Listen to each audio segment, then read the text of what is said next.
नमः संस्कृताय मित्रों। आइए आज हम लोग महाकवि भर्तृहरि द्वारा रचित नीत शतकम का सामान्य परिचय पढ़ेंगे। विक्रम संवत के प्रवर्तक विक्रमादित्य के बड़े भाई, पत्नी पिंगला, गुरु गोरखनाथ वसुरात बौद्ध मत में। भाई विक्रमादित्य, पिता गंधर्व सेन माल देश के राजा। इस सिंह के कथन के आधार पर भर्तृहरि को बौद्ध कहा जाता है। भर्तृहरि वेदांतोक ब्रह्म के उपासक थे। भर्तृहरि का समय 57 ईसा पूर्व अथवा 575 से 650 ईस्वी। भर्तृहरि की शैली रीत एवं गुण, वैदर्भी रीत एवं प्रसाद और माधुर्य गुण। मुक्तक काव्य के प्रथम कवि भर्तृहरि। भर्तृहरि के प्रिय छंद शार्दूल विक्रीडित और शिखरणी। मृत्यु 650 ईस्वी। चीनी यात्री इस सिंह के अनुसार। रचनाएं वाक्पदियम व्याकरण ग्रंथ, नीत शतकम मुक्तक काव्य 111 श्लोक, श्रृंगार शतकम मुक्तक काव्य 103 श्लोक, वैराग्य शतकम मुक्तक काव्य 111 श्लोक। नीत शतकम का सामान्य परिचय। लेखक भर्तृहरि। विधा मुक्तक काव्य। कुल श्लोक 111। कुल पद्धतियाँ 10। मंगलाचरण सहित 11 पद्धतियाँ। पहली पद्धति आज्ञ पद्धति या मूर्ख निंदा पद्धति। दूसरा है विद्वु पद्धति। तीसरा है मानसौर पद्धति। चौथा है अर्थ पद्धति। पांचवा है दुर्जन पद्धति। छठा है सुजन पद्धति। सातवां है परोपकार पद्धति। आठवां है धैर्य पद्धति। नवां है दैव पद्धति और 10वां है कर्म पद्धति। मुक्तक का लक्षण। पूर्वापरि निरपेक्षणाप ही एन रसचर्वणा क्रियते तदेव मुक्तकम। इस प्रकार अर्थ प्रकाशन के लिए एक दूसरे की अपेक्षा न रखने वाले स्वतंत्र पद या श्लोक मुक्तक कहे जाते हैं। नीत शतक में वर्ण विषय को 11 पद्धतियों में समाहित किया गया है। भर्तृहरि ने नीत शतक में ब्रह्म की स्तुति के पश्चात मूर्ख निंदा से ग्रंथ का आरंभ किया है। नीत शतक में भर्तृहरि की शैली प्रसाद गुण से युक्त और मुहावरेदार है। नीत शतक के मंगलाचरण में अनंत ज्ञान में स्वानुभाव मात्र से जानने योग्य ज्योतिष स्वरूप ब्रह्म को नमस्कार किया गया है। नीत शतक का मंगलाचरण नमस्कारात्मक है। मंगलाचरण दिक्कालादवच्छिन्ना अनंत चिन्ह मात्र मूर्तये स्वानुभूतेक मानाय नमः शांताय तेजसे। इस मंगलाचरण में अनुष्टुप छंद प्रयुक्त है। विद्वानों के ईर्ष्याग्रस्त होने तथा राजाओं के राजमत से चूर होने के कारण और शेष लोगों के अज्ञानता के कारण भर्तृहरि का ज्ञान उनके शरीर में ही जीर्ण हो गया। अज्ञानी को प्रसन्न किया जा सकता है, विद्वान को आसानी से प्रसन्न किया जा सकता है, परंतु अल्पज्ञानी को ब्रह्मा भी प्रसन्न नहीं कर सकते। घड़ियाल के मुख से मणि निकाली जा सकती है, समुद्र पार किया जा सकता है, सर्प को पुष्प सादृश सिर पे धारण किया जा सकता है, परंतु दुराग्राही मूर्ख को नहीं समझाया जा सकता। बालू से तेल, मृग तृष्णा से जल, खरगोश के सिर पर सींग प्राप्त हो सकती है, परंतु दुराग्राही मूर्ख को प्रसन्न नहीं किया जा सकता। विधाता ने मूर्खों के लिए एकमात्र मौन को ही आभूषण बनाया है। पंडितों के संपर्क में आने पर अल्पज्ञ का दुराभिमान दूर हो जाता है। मनुष्य ही घृणास्पद हड्डी को चबाता हुआ कुत्ता सामने खड़े देवराज इंद्र से हड्डी छीने जाने का संदेह करता है। गंगा स्वर्ग से शिव के मस्तक को, शिव के सिर से हिमालय को, हिमालय से पृथ्वी को और पृथ्वी से समुद्र को प्राप्त हुई। इस प्रकार विवेक भ्रष्ट व्यक्ति का पतन सैकड़ों प्रकार से होता है। अग्नि जल से, सूर्य ताप छाते से, हाथी अंकुश से, बैल व गधे दंड से नियंत्रित किए जा सकते हैं। मूर्खता की कोई औषधि उपाय नहीं है।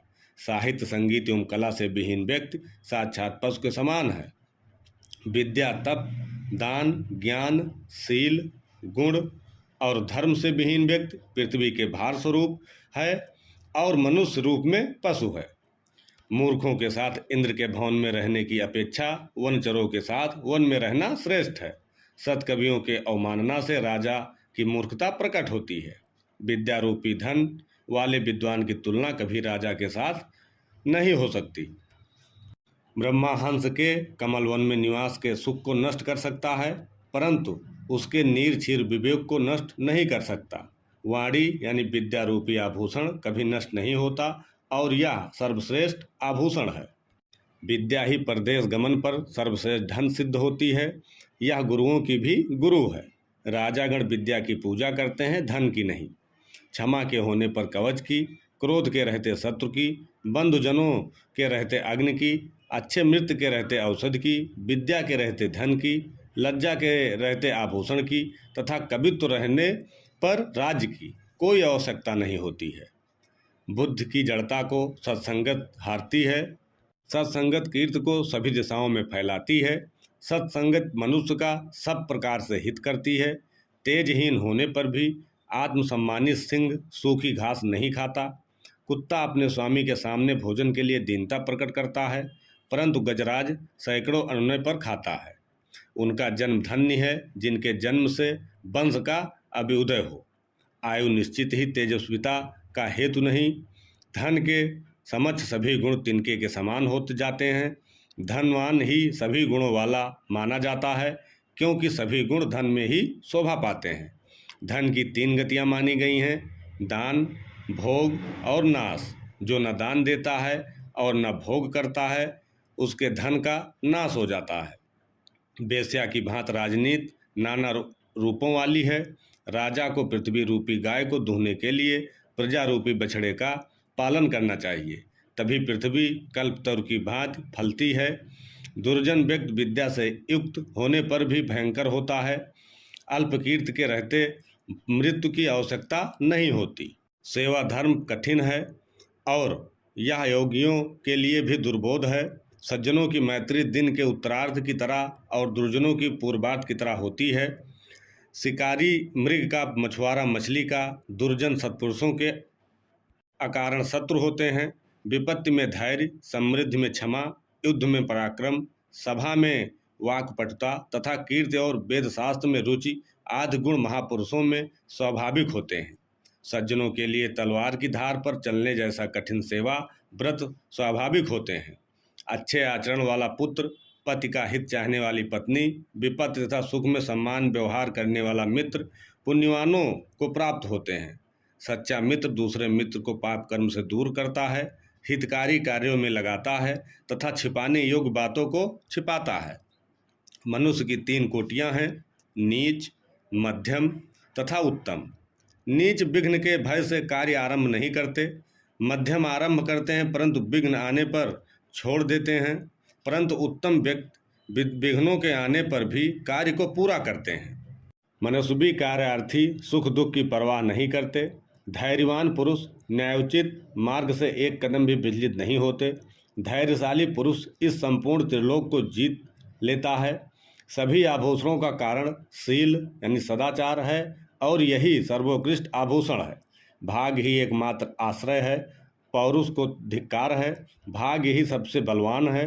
अत्यंत शीघ्रता में किए गए कार्यों का परिणाम मृत्यु पर्यंत शूल की भांति हृदय को जलाने वाला होता है। पहले की गई तपस्या से वंचित भाग्य ही निश्चित ही यथोचित समय पर फल देते हैं। रूप, कुल, शील, विद्या, सेवा आदि नहीं। मित्रों, आज के लिए बस इतना। मिलते हैं फिर अगले वीडियो में। तब तक के लिए नमः संस्कृताय।